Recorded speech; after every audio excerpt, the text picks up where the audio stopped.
அப்போஸ்தலர் 2:37 வாசிக்கும் பொழுது, அப்போஸ்தலர் 2ஆம் அதிகாரம் 37வது வசனத்தை வாசிக்கும் பொழுது,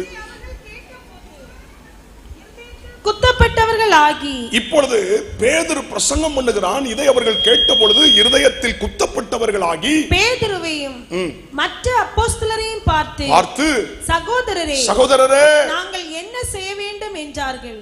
எல்லாரும் சேர்ந்து ஒரு ஆமென் சொல்வீங்களா? இருதயத்தில் குத்தப்பட்டவர்களாய் ஆண்டவருடைய வார்த்தையை பேதுரு பிரசங்கித்துக் கொண்டிருக்கும் பொழுது இருதயத்திலே குத்தப்பட்டவர்களாய், சகோதரரே நாங்க என்ன செய்யணும்? இன்றைக்கு இந்த சத்தம் எழும்பட்டும். ஐயா, நாங்க என்ன செய்யணும்? நாங்க தேவனை விட்டு தூரமா இருக்கிறோம். ஆமென். உணர்வில்லாம போயிட்டோம். தேவ பிரசன்னத்தை இழந்து நிற்கிறோம். ஒரு பாரம்பரிய ஆவிக்குரியவர்களாய் மாறிக்கொண்டிருக்கிறோம். ஆண்டவரே, நாங்க என்ன செய்யணும்? அந்த உணர்வுள்ள இருதயத்தை கர்த்தர் தருவாராக. ஒரு ஆமென் சொல்வீங்களா? சில மாதங்களுக்கு முன்பாக ஞாயிற்றுக்கிழமை ஆராதனை முடிஞ்சது. ஒவ்வொருத்தருக்கா ஜெபம் பண்ணிட்டு இருக்கும்போது ஒருத்தர் மட்டும் அழுதுகிட்டே இருந்தார். அப்போ நான் கேட்டேன், ஏன் அழுதுகிட்டே இருக்கிறார்? அவருக்கு எதுவும் மனபாரமா? தெரியல பாஸ்டர், நாங்கள் எவ்வளோ சொல்லி பார்க்குறோம், அவர் அழுதுகிட்டே இருக்கிறார். நான் கடைசியாக போய் பக்கத்தில் போய் அவர் ஷோல்டரில் கை வச்சு, என்ன பிரதர், ஏதோ உங்களுக்கு பிரச்சனையான்னு கேட்டேன். அவர் சொல்கிறாரு, நான் இவ்வளோ பெரிய பாவியாக இருந்திருக்கிறேனே, ஐயோ நான் இவ்வளவு கர்த்தரை துக்கப்படுத்தி வாழ்ந்திருக்கிறேனே. அதாவது எத்தனையோ வருஷம் சபைக்கு வந்திருக்கிறார், அன்னைக்கு ஆவியானவர் அவரை தொட்டிருக்கிறார். அது பாட்டுக்கு வருவார், அது பாட்டுக்கு போவார். ஆனா அன்னைக்கு தான் ஆவியானவரால் தொடப்பட்டு தன் வாழ்க்கையை முழுசா ஆண்டவருக்கு அர்ப்பணித்து அழுறார். அவர் ஆறுதல் படுத்த முடியாத அளவுக்கு, ஐயோ நான் இவ்வளவு பெரிய பாவியா இருந்திருக்கிறேன், இவ்வளவு ஆண்டவரை துக்கப்படுத்தி இருக்கிறேன், ஐயோ நான் இப்படி அருவருப்பா வாழ்ந்திருக்கிறேன்னு சொல்லி அழுது தன் வாழ்க்கையை ஆண்டவருக்கு ஒப்பு கொடுத்தார். கரங்களை உயர்த்தி ஒரு அல்லேலூயா சொல்லுவீங்களா? என்னுடைய தகப்பனார் ஒரு போதகர், என்னுடைய தகப்பனார் ஒரு போதகர், நான் ஒரு பாஸ்டர் பையன். ஆனா எனக்கு இந்த ஆவிக்குரிய வாழ்க்கையில் ரொம்ப இன்ட்ரெஸ்ட் இல்லை. ஆனா என்ன செய்வேன்னா, ஞாயிற்றுக்கிழமை எங்க அப்பாவுக்கு நான் ஹெல்ப் பண்ணுவேன். என்ன ஹெல்ப் பண்ணுவேன்னா, அவங்க பாட்டு பாடும்போது ட்ரம் வாசிப்பேன், ட்ரம் அடிப்பேன். அப்ப இப்பெல்லாம் கீபோர்டு கிட்டார்லாம் இருக்குல்ல, அப்போ அப்படி கிடையாது. அப்போ இந்த ட்ரம் வாசிக்கிறதுல அப்பாவுக்கு ஹெல்ப் பண்ணுவேன். பாட்டு பாடுவாங்க, நான் ஹெல்ப் பண்ணுவேன். அப்போ சின்ன சர்ச், அது மொத்தமே ஒரு 20 பேர் தான் அப்போ இருந்திருப்பாங்க. அப்போ நான் அப்படி ஹெல்ப் பண்ணுவேன். பாட்டு பாடி முடிஞ்ச உடனே நான் காணாம போயிடுவேன், அவ்வளவுதான். பிறகு எல்லா ஆராதனை முடிஞ்ச பிறகு சாப்பிட்ற நேரத்தில் கரெக்டாக வந்துடுவேன். எங்கள் அப்பா அம்மா அடிக்கடி சொல்லுவாங்க, டே முழு ஆராதனைக்கு கூட உட்கார மாட்டேங்கியடா, நீ பாஸ்டர் பையன்டா. நீங்கள் பாருங்க, ரொம்ப அழுத்தம் கொடுத்தீங்கன்னா அப்புறம் ட்ரம்மை வாசிக்கிறதே வாசிக்க மாட்டேன் அப்படின்னு சொல்லி மிரட்டிடுவேன். எங்கள் அப்பா அம்மா எவ்வளோ சொல்லி பார்த்தாங்க, நான் கேட்கல. எனக்கு ஆமென் அதில் இன்ட்ரெஸ்ட் அதிகமாக இல்லை, அதில் ஈடுபாடு இல்லை. ஆனால் விசுவாசிகள் சொல்லுவாங்க, தம்பி நீ ட்ரம் அடிச்சா நல்ல அபிஷேகம் வருது தம்பி, நீ எப்படியாவது வந்து, நமக்கு தான் தெரியும் நம்ம வாழ்க்கை எப்படி இருக்குன்னு. ஆனால் அவங்க வந்து சொல்லுவாங்க, நீ ட்ரம் அடிச்சா நல்லா இருக்குப்பா, நீ எங்கப்பா போன வாரம். நான் நினச்சிக்கிட்டேன், சும்மா நம்மளை உசுப்பேத்துறாங்க. அருமையான தேவனுடைய பிள்ளைகளை, துன்மார்க்கமாய் போயிட்டேன். என்னென்ன பாவங்கள் உண்டோ எல்லா பாவத்திலும் ஈடுபட்டேன். அசுத்தங்கள் அருவருப்புகளுக்குள்ள போயிட்டேன். ஒரு கட்டத்தில் மரண பயத்தினால எனி டைம் கொல்லப்படலாம் அந்த இடத்துக்கு நான் போயிட்டேன். வீட்டில் வசிக்க முடியாத அந்த அளவுக்கு மோசமான சூழ்நிலை. உடனே என்ன செஞ்சாங்க தெரியுமா? எங்க அப்பா அம்மா எனக்கு நல்ல புத்திமதி சொல்ல ஆரம்பிச்சாங்க. புத்திமதி சொன்னா கேட்கையாச்சும் நம்ம அதெல்லாம் தாண்டி போயிட்டோம்ல. கூப்பிட்டு வச்சு பேசினாங்க, டேய் நீ அப்படி இருக்கணும்டா, இப்படி இருக்கணும்டா, உன்னை குறித்து தேவன் அப்படி சொல்லியிருக்காருடா, இப்படி சொல்லியிருக்காருடா. நான் எதையுமே கேட்க மாட்டேன். பிறகு அடுத்த கட்டமாக அவங்களுக்கு தெரிஞ்ச ஊழியக்காரங்களெல்லாம் கூப்பிட்டு வந்து அவனுக்கு எனக்கு புத்திமதி சொல்லுவாங்க. வர்ற ஊழியக்காரெல்லாம் உட்காந்து ஆதி ஆகமத்துல இருந்து வெளிப்படுத்தின விசேஷம் வரைக்கும் பேசுவாங்க. ஒருத்தர்லாம் காலையிலிருந்து சாயந்தரம் வரைக்கும் என்கிட்ட பேசினார். 5 மணிக்கு வரைக்கும் பொறுமையா இருந்துட்டு கேட்டேன், இதெல்லாம் நீங்க முதல்ல கடைபிடிக்கிறீங்களான்னு. அந்தால போயிட்டாரு.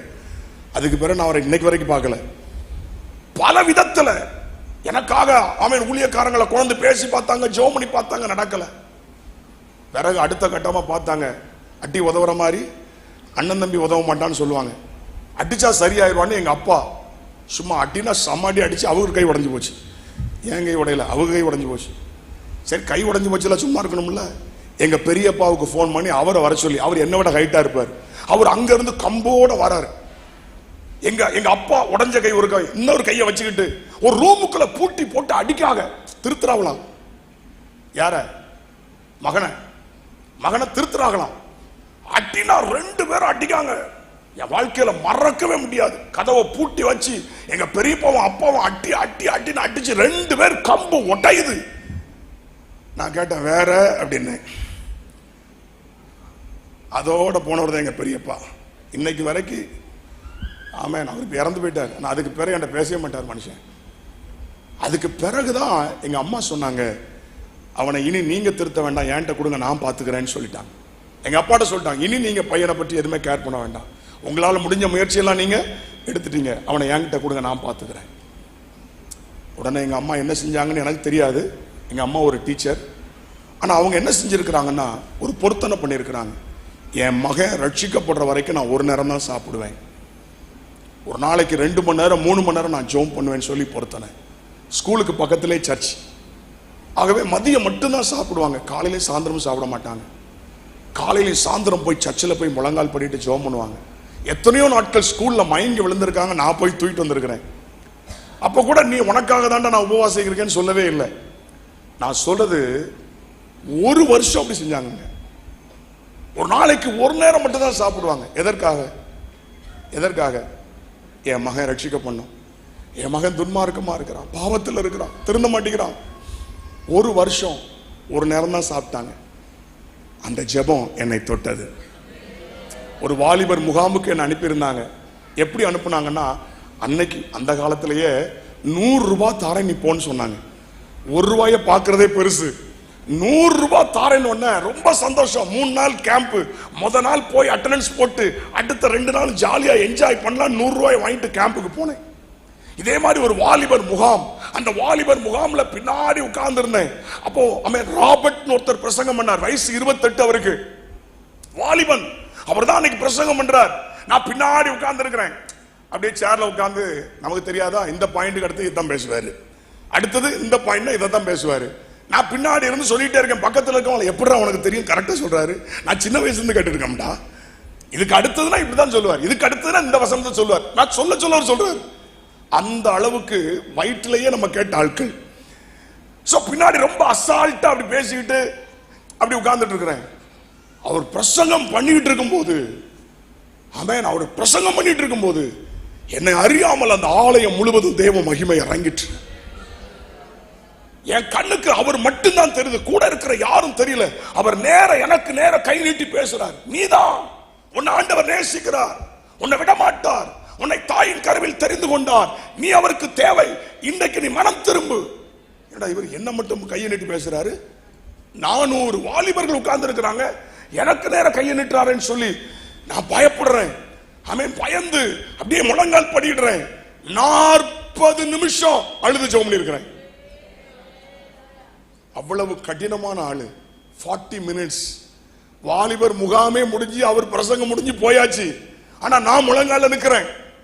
40 நிமிஷம் நான் முழங்கால இருக்கிறேன். என் வாழ்க்கையை ஒப்பு கொடுத்து அழுது நான் செய்த பாவங்கள் எல்லாம் அறிக்கையிட்டு அன்று என் வாழ்க்கையில் இயேசு வந்தார். 1990ஆம் ஆண்டு ஏப்ரல் மாதம் 9ஆம் தேதி மாலை 4 மணிக்கு என் வாழ்க்கையை இயேசுவுக்கு கொடுத்தேன். என் பிறந்த நாளை விட நான் ரட்சிக்கப்பட்ட நாளுக்கு முக்கியத்துவம் கொடுப்பேன். இன்னைக்கு வரைக்கும் நான் பிறந்த நாள் கூட மறந்துடுவேன், ஆனா நான் ரட்சிக்கப்பட்ட நாளை மறப்பதில்லை. அடிக்கடி சொல்வேன், 1990ஆம் ஆண்டு ஏப்ரல் மாசம் 9ஆம் தேதி மாலை 4 மணிக்கு என் வாழ்க்கையை கர்த்தர் தொட்டார். நான் மறுபடியும் பிறந்த நாள். ஹல்லேலூயா. ஆலோசனை சொல்லும் போது நான் ரட்சிக்கப்படல, அடிச்ச போது நான் ரட்சிக்கப்படல. அவங்க ஜெபம் எனக்குள்ளே உணர்வை கொண்டு வந்தது. புருஷனுக்காக ஜெபம் பண்ணுங்க, ரட்சிக்கப்படாத பிள்ளைகளுக்காக ஜெபம் பண்ணுங்க, ரட்சிக்கப்படாத மனைவிக்காக ஜெபம் பண்ணுங்க, தொடர்ந்து துன்மார்க்கத்தில் இருக்கிறவர்களுக்காக ஜெபம் பண்ணுங்க. நீங்க சொல்லி யாரும் மாறப்போவதில்லை, ஆனா உங்க ஜெபம் மாற்றத்தை கொண்டு வரும். எத்தனை பேர் இதை விசுவாசிக்கிறீங்க? பிள்ளைகள் ரட்சிக்கப்படலையா? பிள்ளைகள் துன்மார்க்கமா இருக்கிறாங்களா? பிள்ளைகள் பாவத்தில் வாழ்றாங்களா? புருஷன் குடிப்பழக்கத்துக்கு அடிமையா இருக்கிறாரா? என்ன சொன்னாலும் வாழ்க்கை மாறலையா? எத்தனை நஷ்டம் வந்தும் திருந்தலையா? தேவ பிள்ளையே, உங்க ஜெபம், உங்க கண்ணீர் மாற்றத்தை கொண்டு வரும். எங்க அம்மாவுடைய ஜெபமும் கண்ணீரும் இன்னைக்கு என்னை ஊழியக்காரனாக நிறுத்தி இருக்கிறது. வெறும் ஊழியக்காரனாக மட்டும் அல்ல, இன்றைக்கு ஆண்டவர் ஒரு சபைக்கு போதகராய் என்னை வைத்திருக்கிறார். 3000 விசுவாசிகளை கர்த்தர் எனக்கு தந்திருக்கிறார். 25 சபைகளுக்கு நான் தலைமை போதகராக இப்ப இருக்கிறேன். கர்த்தருக்கு ஸ்தோத்திரம். போகிற இடமெல்லாம் ஜனங்களை கர்த்தர் தொடுகிறார். ஆமென். ஒரு நபர் எனக்காக கிரயம் செலுத்தினார்கள், எனக்காக அழுதார்கள், எனக்காக ஜெபம் பண்ணினார்கள். முழங்கால் படியிட்டு ஜெபித்து ஜெபித்து 2 முழங்கால்களும் முட்டமாகி விட்டது. எங்க அம்மாவுக்கு 2 முழங்கால்களும் முட்டமாகி விட்டது. இன்னைக்கு வரைக்கும் நடக்க முடியாது. 80 வயசு அவங்களுக்கு. இன்னைக்கு வரைக்கும் அவங்க நடக்க முடியாதுங்க. 2 கால்களும் முட்டமாகி விட்டது. முழங்கால 2 ஜெபம் பண்ணியே எங்க எல்லாத்தையும் ஆண்டவருக்குள்ள கொண்டாங்க. ஹல்லேலூயா. உங்க கணவருக்காக, உங்க பிள்ளைகளுக்காக நீங்க ஜெபிக்கிறீங்களா? நீங்க உபவாசிக்கிறீங்களா? யாரோ ஜெபிக்கணும், யாரோ ஜெபித்தா அற்புதம் நடக்கும் இல்லங்க. ஆமென். இந்த வருஷம் உங்க குடும்பத்தை கர்த்தர் ரட்சிக்க போகிறார். உங்க பிள்ளைகளை கர்த்தர் தொட போகிறார். உங்க ஜெபத்துல உணர்வில்லாத இருதயங்களை கர்த்தர் தொடுவார். நிறைய உணர்வில்லாதவர்கள் இந்த ஆண்டு தொடப்படுவார்கள். தீர்க்க தரிசனமாய் சொல்லுகிறேன். ஆமென். உணர்வில்லாத அநேகரை கர்த்தர் தொடுகிற ஆண்டு இது. கரங்கள் எல்லாரும் உயர்த்தி ஒரு ஆமென் சொல்லுவீங்களா? அநேகருடைய வாழ்க்கை மாறும். உணர்வடைந்து சிறையிருப்பு மாறணும்னா என்ன செய்யணும்? உணர்வடையணும். 2வது மனம் திரும்பி. 1 ராஜாக்கள் 8:47 மனம் திரும்பி. உணர்வடைந்தால் மட்டும் போதாது, மனம் திரும்பி. உணர்வடைவது என்பது முதல் கட்டம். 2வது மனம் திரும்பி. சிலர் பார்த்திருக்கிறேன், உணர்வடைகிறாங்க, அழுகிறாங்க, ஒப்பு கொடுக்கிறாங்க, ஆனா வாழ்க்கையில மாற்றம் இல்லை. கவனிக்கிறீங்களா? ஏன் சிறையிருப்பு மாறல?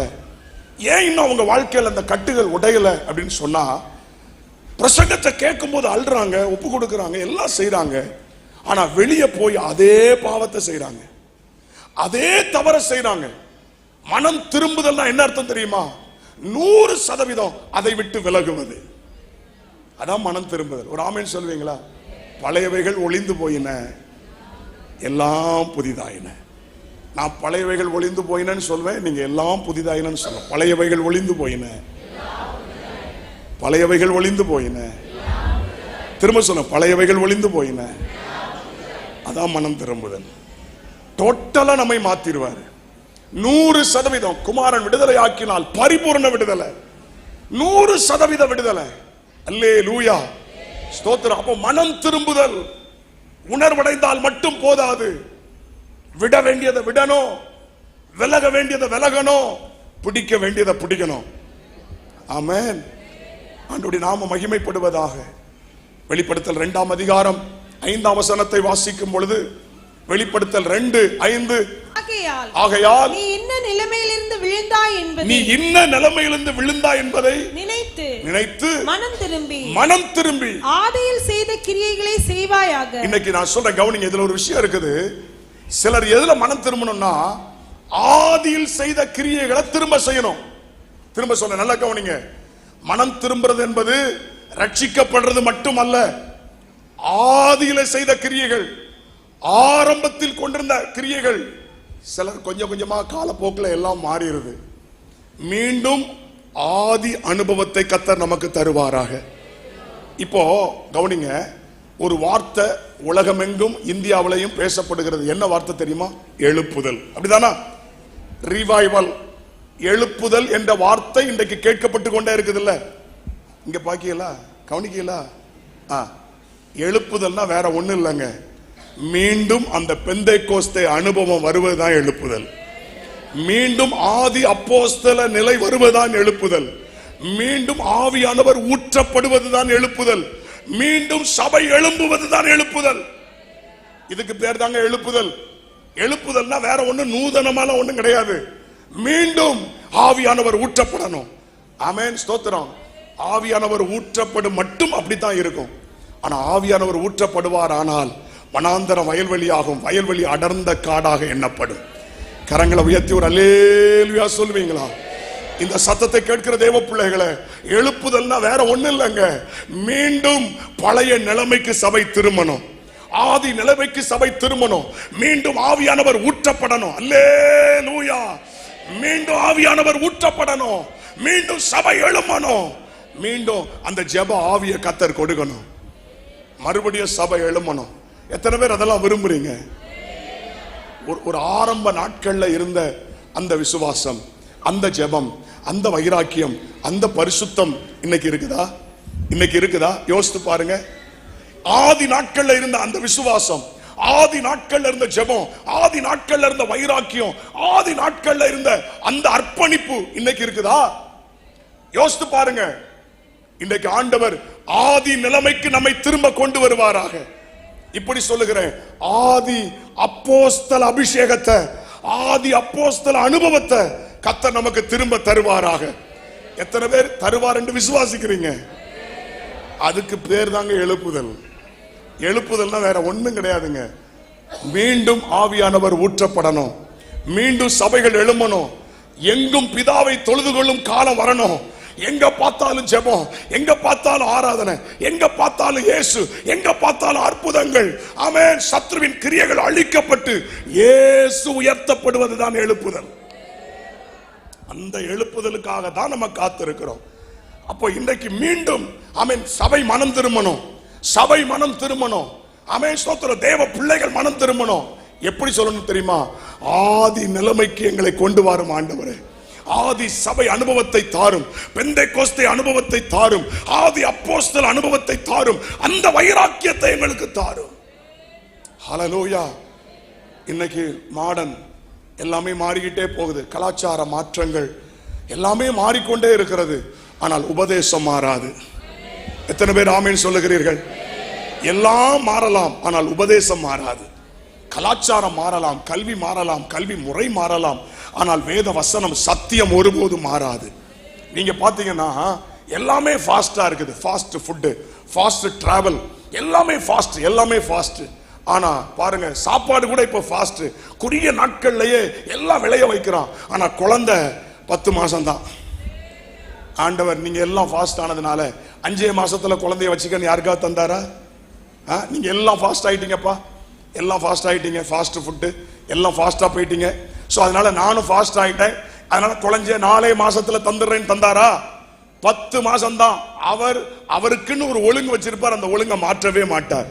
கரங்களை உயர்த்தி ஒரு அலையை சொல்வீங்களா? சத்தியம் என்றைக்கும் சத்தியமே. இதை நம்ம உடைச்சா கூட திரும்ப எழுதுனதை திரும்ப எழுதி தருவார். ஆமென். மோசே உடைச்சிட்டான், அவர் எழுதி கொடுத்ததை உடைச்சு போட்டான்.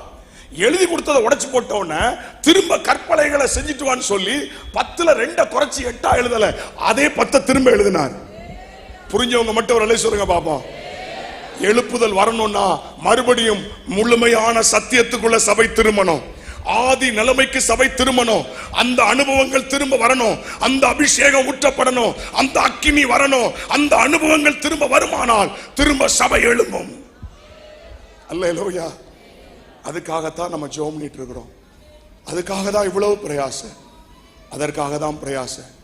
மறுபடியும் ஒரு எழுப்புதல் வந்துடாதா? மறுபடியும் சபை எழும்பி விடாதா? மறுபடியும் ஒரு உயிர் மீட்சி வந்து விடாதா? சபைகள் எல்லாம் இன்றைக்கு ஆண்டவரை ஆதி நிலைமையை, அக்கினியை இழந்து கொண்டு இருக்கிறது.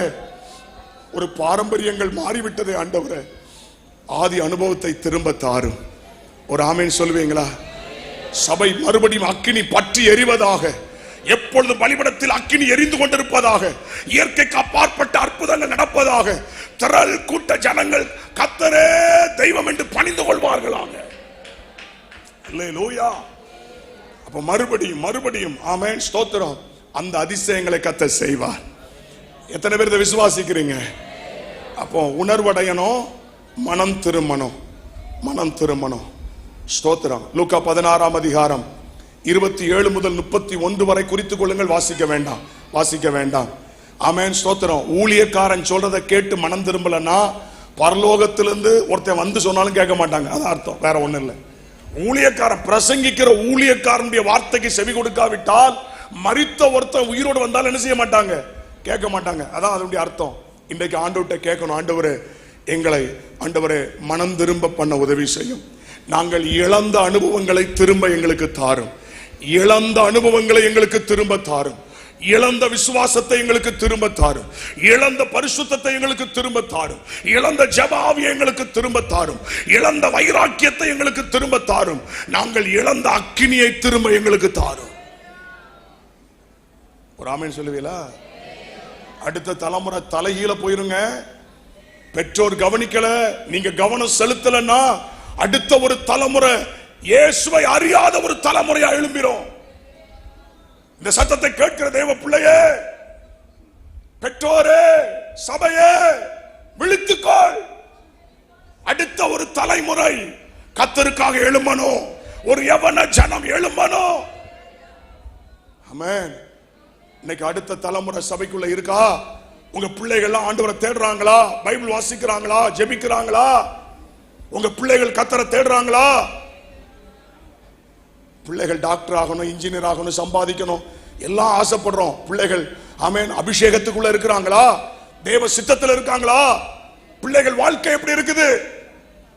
பிள்ளைகள் சம்பாதிக்கிறதை விட, கோடீஸ்வரர்களா இருப்பதை விட தேவனுக்கு பிரியமானவர்களா இருக்கணும். இதுல கவனம் செலுத்துங்க, கவனம் செலுத்துங்க. ஆராதனைக்கு கூட பிள்ளைகளை கூட்டு வராம டியூஷனா? தேவனை கூட தேடாம பிள்ளைகளுக்கு படிப்பா? தேவ பிள்ளையே, முதலாவது தேவனுடைய ராஜ்யத்தை அவருடைய நீதியும் தேடுங்கள், அப்பொழுது இவைகள் எல்லாம் கூட கொடுக்கப்படும். ஹல்லேலூயா. ஆண்டவருக்கு மகிமை உண்டாகட்டும். எனக்கு 2 பையங்க, 2 பையங்களும் முழு நேர ஊழியத்துக்கு தான் ஒப்பு கொடுத்தேன். மூத்தவன் அவன் இப்போ ஃபுல் டைம் மினிஸ்ட்ரியில் என் கூட தான் இருக்கிறான். திருமணம் ஆயிற்று. என்னுடைய சர்ச்சில் எனக்கு அசிஸ்டன்ட் பாஸ்டராக இருக்கிறான். உதவி இன்னொரு சபைக்கு பாஸ்டராகவும் இருக்கிறான். 2வது பையன் யூகேல படிச்சான். படிச்சு முடிச்சுட்டு MS பண்ணிட்டு வந்த உடனே அவனை முழு நேர ஊழியத்துக்கு ஒப்பு கொடுத்து பைபிள் காலேஜுக்கு அனுப்புறேன். தோத்திரம் 2 பிள்ளைகளும் ஆண்டுடைய ஊழியத்தை தான் செய்யணும். ஹல்லேலூயா. அவங்க பிறக்கும் போதே ஒப்பு கொடுத்துட்டோம். அவங்கள 2 பேரும் ஆண்டுடைய ஊழியத்துக்கு தான். இன்னைக்கு அவங்களை என்னன்னாலும் படிக்க வைக்கிறதுக்குரிய வசதிகள் இருந்தாலும் என் பிள்ளைகள் கர்த்தருடைய ஊழியத்தை தான் செய்யணும். ஆண்டுடைய ஊழியத்துக்கு தான் அவங்க. அதுதான் என்னுடைய அர்ப்பணிப்பு. ஒரு ஆமென் சொல்லுவீங்களா? என் பிள்ளைகள் கர்த்தருடைய ஊழியத்தை செய்யணும். என் பிள்ளைகள் என்னை விட அதிகமா ஆண்டவருக்காக எழும்பணும். என்னை விட பெரிய காரியத்தை செய்யணும். ஆமென் ஸ்தோத்திரம். ஒருவேளை வருகை தாமதிக்குமானால் என்னை விட என் பிள்ளைகள் 1000 மடங்கு கர்த்தருக்காக எழும்பணும். ஹல்லேலூயா. கர்த்தருக்கு மகிமை உண்டாகட்டும். தேவனுக்கு மகிமை உண்டாகட்டும். மீண்டும் அந்த அனுபவங்களை கர்த்தர் தருவாராக.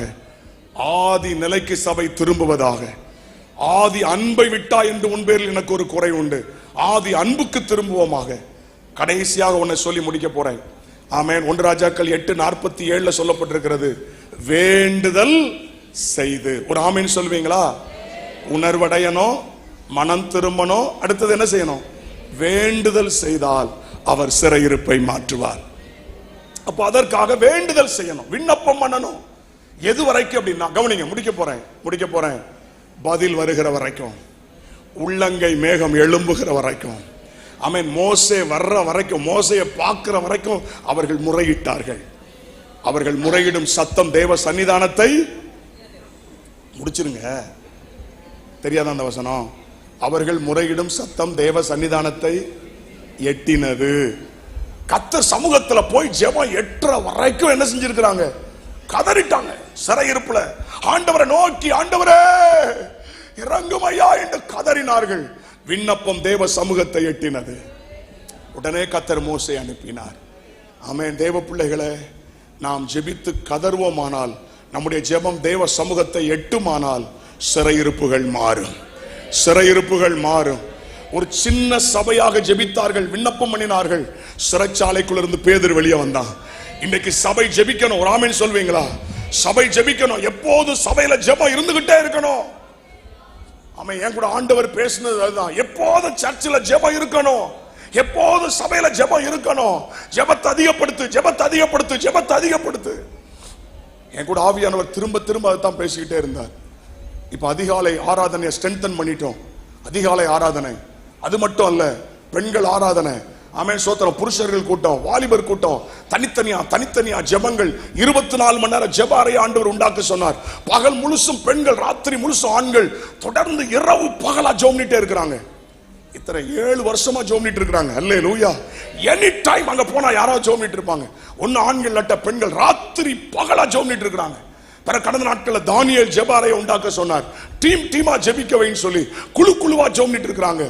திரும்ப ஆண்டவர் சொன்னார், முழங்கால் ஜெப யுத்த வீரர்களை எழுப்புன்னு சொல்லி 500 முழங்கால் ஜெப யுத்த வீரர்கள் இப்ப எழும்பி இருக்கிறாங்க. ஸ்தோத்திரம். டீமா சேனையா எழுப்பி சபை ஜெபிச்சுக்கிட்டே இருக்கணும். ஒரு ஆமென் சொல்லுங்க பாப்போம். ஜெபிக்காத சபை செத்து போகும். ஜெபிக்காத சபை செத்து போகும். ஜெபிக்காத சபை செத்து போகும். ஆமென். ஜெபம் தான் ஜீவன். சபையில ஜெபம் இருந்துகிட்டே இருக்கணும். சபையில ஜெபம் இருந்துகிட்டே இருக்கணும், ஒரு ஜெப அபிஷேகம் இருந்துகிட்டே இருக்கணும், அக்கினி இருந்துகிட்டே இருக்கணும். எத்தனை பேர் ஆமென் சொல்லுகிறீர்கள்? சிறையிருப்புகள் மாறும், சபையின் சிறையிருப்பு மாறும், விசுவாசிகளின் சிறையிருப்பு மாறும். ஏன்? இந்த வட்டாரத்தின் சிறையிருப்பே மாறும். ஒரு கூட்ட மக்கள் சபையை தேடி வருவார்கள். அல்லேலூயா. நான் இருக்கிறது சிட்டில கிடையாதுங்க, கிராமத்துல. தூத்துக்குடியில் உள்ளவர் இங்க தான் இருக்கிறார், வேணா கேளுங்க, நான் சொல்றதெல்லாம் வேணா அவர்கிட்ட என்ன கேளுங்க. புதுக்கோட்டைங்கிற ஒரு சின்ன கிராமம், மொத்தமே 15,000 ஜனங்கள் வாழ்ற ஒரு சின்ன கிராமத்துல தான் நான் பாஸ்டரா இருக்கிறேன். ஆனா சுத்தி 65 கிராமங்கள் இருக்குது. 60 கிராமங்கள் இருந்து கர்த்தர் எனக்கு ஆத்துமாக்களை தந்திருக்கிறார். அல்லேலூயா, ஸ்தோத்திரம். ஆமென். நாங்க சீக்கிரத்துல ஒரு லக்கு வச்சிருக்கிறோம். ஆமென். 7,000 7,000 ரீச் பண்ணணும், 7,000 விசுவாசிகளை ரீச் பண்ணணும். நாம எங்க இருக்கிறோம் முக்கியம் அல்ல, நம்ம நெருப்பா இருந்தால் நம்மை சுற்றிலும் இருக்கிற ஜனங்களை கர்த்தர் கொண்டு வருவார். ஒவ்வொரு ஞாயிற்றுக்கிழமை ஜனங்கள் சபையை தேடி ஓடி வர்றாங்க. அல்லேலூயா. போன ஞாயிற்றுக்கிழமை மட்டும் குறைஞ்சது ஒரு 20 பேர் புதுசா வந்திருப்பாங்க. ஒவ்வொரு ஞாயிற்றுக்கிழமையும் 10, 15, 20 வந்துகிட்டே இருக்கிறாங்க. சபையில எப்பொழுது அக்கினி எரிஞ்சு கொண்டே இருக்குமானால் ஆமென், ஜனங்கள் சபையை தேடி வருவார்கள், கூட்டம் கூட்டமாய் வருவார்கள். ஐயோ ஐயோ, பரிதாபமா இருக்கு, பரிதாபம். எப்படி மாறப்போதோ தெரியல. நாளைக்கு நைட்டுக்குள்ள என்னால முடிஞ்ச அளவுக்கு நான் போராடுறேன். ஹல்லேலூயா. என்னால முடிஞ்ச அளவுக்கு நான் போராடுறேன். ஆமென். என்னை கர்த்தர் கொண்டு வந்ததுக்கு ஒரு முகாந்திரம் உண்டு. சிலர்லாம் செம்மிட்டிய, அவ்வளவுதான், கதை முடிஞ்சு போச்சு. ஆமா, உங்களை திரும்ப செத்தவனை உயிரோடு எழுப்புற மாதிரி தான். சிலர்லாம் கதை முடிஞ்சே போச்சு, இனி திரும்ப உங்களை உயிரோடு தான் எழுப்பணும். ஒரு நாட்கள்ல இருந்த அந்த உயிர்ப்பு இல்ல, பலன் இல்ல, அபிஷேகம் இல்ல. அவன் திரும்ப கர்த்தர் உங்களை உயிர்ப்பிப்பாராக, கர்த்தர் உங்களை பலப்படுத்துவாராக, திரும்ப கர்த்தர் உங்களை எழுப்புவாராக. உற்சாகமாலே சொல்வீங்களா?